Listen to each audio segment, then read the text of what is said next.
Dans la session d'information de 20 h dans ce journal, nous irons à Transrail Thiès pour faire un constat.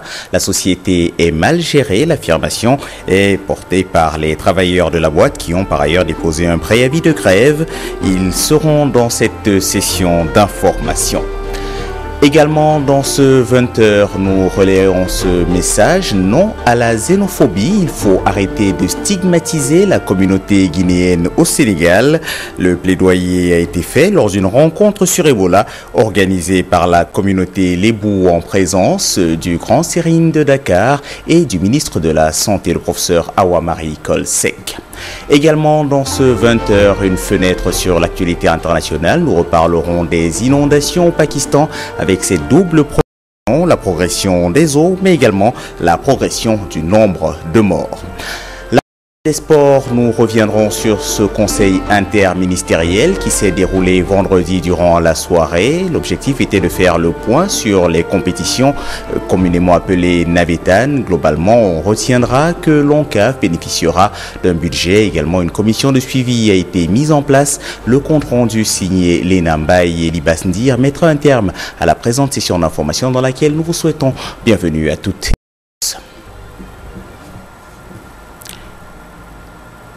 Une fois de plus, bienvenue à toutes et à tous. Mettons tout de suite le cap sur Thiès pour parler de Transrail. Cette société n'est pas convenablement gérée. Ce sont des travailleurs et des syndicalistes qui l'affirment.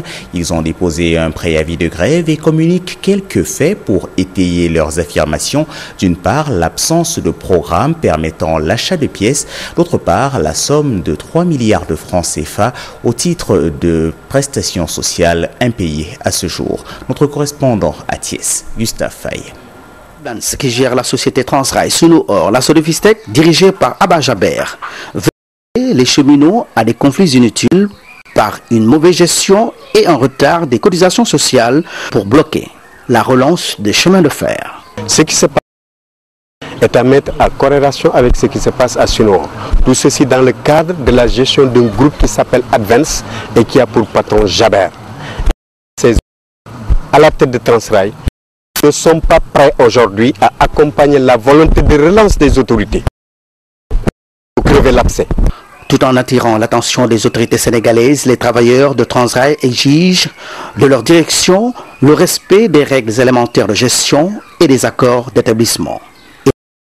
Ils ont déposé un préavis. Les salaires, tous les manquements, les retards des avances de Tabaski, les retards des cotisations, tous ces manquements rentrent dans le cadre d'une mauvaise gestion orchestrée pour bloquer la relance de Transrail. Nous en sommes conscients. Nous allons nous battre pour empêcher d'exercer cette volonté de relance de Transrail. Mambay Tunkara, secrétaire général, se trahit leur plan d'action. Une entreprise ferroviaire qui n'a pas de programme d'approvisionnement, qui n'a pas de programme prévisionnel de pièces, comment pouvez-vous comprendre une entreprise? S'il y a lieu d'achat de pièces pour l'entretien des matériels et des infrastructures, on les achète dans les marchés.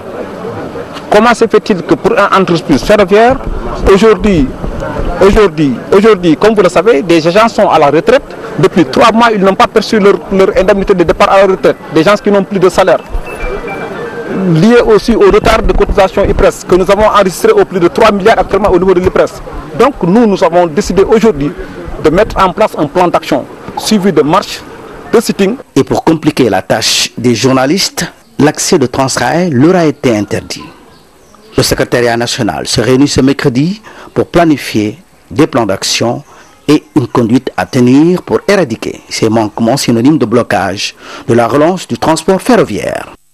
7000 personnes demandent au président Macky Sall de les aider. Ces 7000 personnes exercent des activités aussi diverses que la récupération, le recyclage des métaux. Ces travailleurs affirment ne plus pouvoir gagner leur vie à cause d'un décret présidentiel. Pour de plus amples explications, voici Hassan Bichichi. Ils portent leur parole au micro d'Aïssatou Antiatouré et Khalil Ndiaye. L'usine chinoise maintenant est disposée à affirmer clairement qu'elle est maintenant disposée pour la réouverture de l'exportation de la ferraille collectée au Sénégal.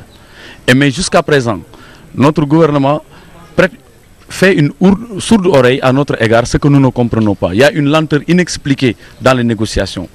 Au moment où je vous parle, il nous est impossible de toucher ou bien d'arriver à avoir quelqu'un au niveau de la primature pour avoir une petite information concernant l'évolution de nos négociations. Uniquement à Dakar, ce qu'on a recensé nous, c'est plus de 70 000 personnes qui s'activaient autour de la ferraille comme boulot. Aujourd'hui, ces gens ne sont plus motivés parce qu'uniquement à cause de ce décret qui a vraiment plombé nos ailes.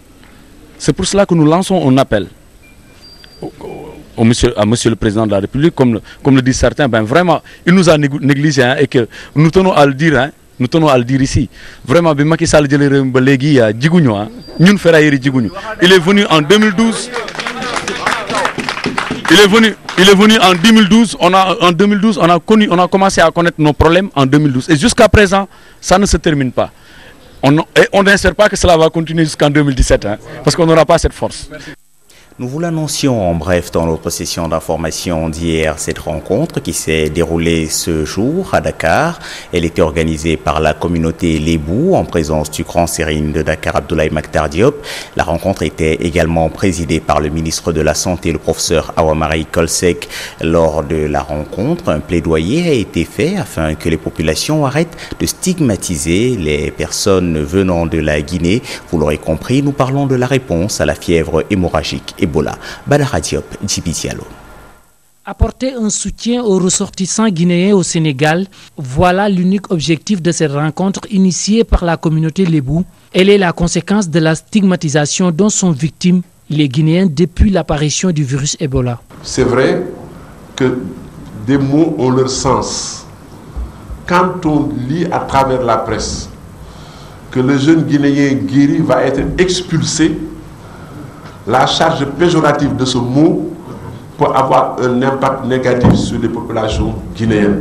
Et nous devons être solidaires de la communauté guinéenne. Vous l'avez élargi à la communauté Mo. La xénophobie n'a pas de place au Sénégal.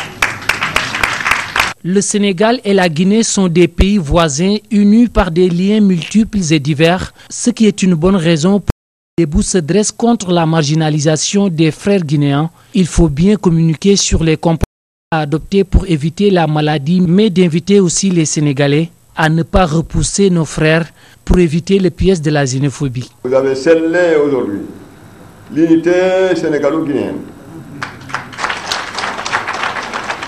Et l'unité vient solide parce que c'est l'unité à la base, l'unité du peuple. Alors cette unité-là, vous êtes à la base pour avoir convoqué cette assemblée où vous avez convoqué tout le monde. Lors de cette rencontre, le ministre de la Santé, tout en apportant cette initiative, a insisté sur l'importance du corridor humanitaire créé par l'État du Sénégal. Nous allons, grâce à ce corridor, aider la Guinée, le Libéria et la Sierra Leone à avoir des médicaments, à avoir des équipements, à avoir du personnel. Alors tout cela est important. La communauté guinéenne est venue en masse retrouver les délégués de quartier, les chefs coutumiers et traditionnels pour une communion des efforts dans la lutte contre la propagation du virus Ebola. Restons avec le ministre de la Santé, le professeur Awa Marie Coll Seck. Vous vous en souvenez, lors de la conférence de presse que la dame avait organisée dans les locaux de son ministère le jeudi 11 septembre 2014, elle avait lancé un appel afin que toutes les couches de la société sénégalaise unissent leurs efforts dans la réponse à la fièvre hémorragique Ebola, dont plusieurs cas sont signalés dans des pays voisins. Cet appel a été convenablement reçu par les transporteurs membres de l'AFTU, entendez Association pour le financement du transport urbain. Ils ont mis à bord de bus au moins 10 000 flacons contenant du liquide désinfectant. Moussa Sen, Abdoulaye Ndiaye ont assisté au lancement de cette initiative sanitaire. Transformé à un centre de sensibilisation à la maladie hémorragique à virus Ebola. Cette opération fait partie de la campagne de sensibilisation. Le secteur public, organisation des transports est en partenariat avec AFTU, CETUD et Val d'Afrique. Dans cette initiative, le service public, organisation des transports avec AFTU, CETUD et Val d'Afrique ont mis à la disposition des receveurs des produits de gel de main destinés aux clients pour les préserver de tout contact avec un cas suspect pendant le voyage. Le partenariat qu'on a initié avec Val d'Afrique, le CETUD et l'AFTU, bon, on a mis à la disposition des équipages de nos bus, alors ces bouteilles de gel, pour qu'en fait, chaque client qui met le pied par exemple dans le bus aura l'occasion d'avoir par exemple un gel dans ses mains et quand même pour au moins éviter à ce que par exemple tout contact avec la maladie. Des usagers de bus accueillent favorablement cette belle initiative tout en invitant le responsable d'exploitation du réseau de l'AFTU de veiller à la surcharge dans les transports en commun qui est propice au contact. Selon ce client, le ministre de la Santé et de l'Action sociale mérite des félicitations pour les efforts consentis dans la lutte contre la maladie. Le ministre de la Santé et de l'Action sociale, Marie-Eva Kolsek, mérite d'être félicitée. Elle fait des efforts contre le virus. Nous attirons l'attention du responsable de l'exploitation du réseau AFTU parce que les bus sont trop surchargés parce que ça favorise le contact entre personnes et c'est dangereux. Momar Faye, gérant de l'exploitation du réseau de l'AFTU, rassure les usagers sur les objectifs de cette opération. Il déclare que le secteur du transport va pérenniser ces genres d'actions et d'éventuelles maladies. On a commandé plus de 1000 cartons, mais aujourd'hui c'est le premier jour. On a essayé de faire le lancement ici au niveau de Petersen, mais à chaque fois par exemple qu'il y a même rupture, il y a un numéro qui est mis à la disposition de ces receveurs pour au moins qu'ils puissent téléphoner rapidement afin que la distribution soit faite. Nous allons continuer parce que même pour les maladies, même hivernales, en font partie. Comme nous sommes un service public, nous ne nous arrêtons pas tout simplement à Ebola. Le ministère de la Santé et de l'Action sociale, dans son plan de riposte contre la fièvre hémorragique à virus Ebola, avait lancé une invitation à tous les acteurs à soutenir la lutte. Le service du transport a répondu en mettant dans les minibus un lot de 1000 emballages de gel demain.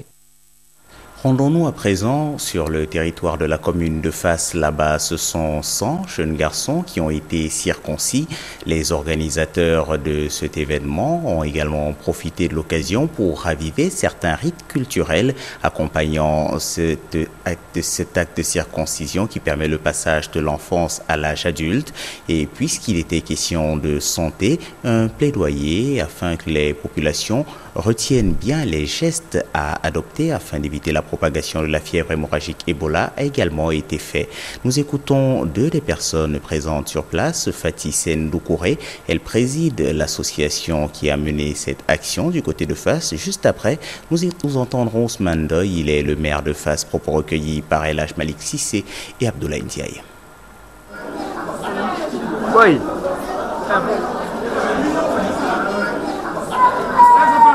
Pour la deuxième édition, l'association a eu l'objectif d'élargir, de prendre des enfants au niveau de Koloban et des enfants au niveau de la Gueule Tapée, comme c'est la commune, mais l'association est une association de Fass. Voilà. Et la deuxième édition aussi, l'association a augmenté les circoncis à hauteur de plus de 100 enfants. Donc l'objectif sera atteint, Inch'Allah. La mairie est notre partenaire et comme monsieur le maire est là, certainement il est venu aussi pour donner sa contribution. Mais le fait que la mairie est là depuis ce matin, c'est un accompagnement que vraiment nous félicitons. Et nous remercions le maire et ses adjoints. Et on a profité de l'organisation pour faire la sensibilisation sur Ebola avec les Badjenougor qui sont là et le district sud aussi qui est là avec la présence de Madame Kharindoy et le service d'hygiène aussi qui était là ce matin. Je pense qu'on a réussi notre pari. L'association qui a fait ça fait une action magnifique, regrouper 100 gosses, les circonscrire, les suivre après, les organiser, faire du kassak. L'aspect culturel, c'est magnifique, mais c'est quand même dur.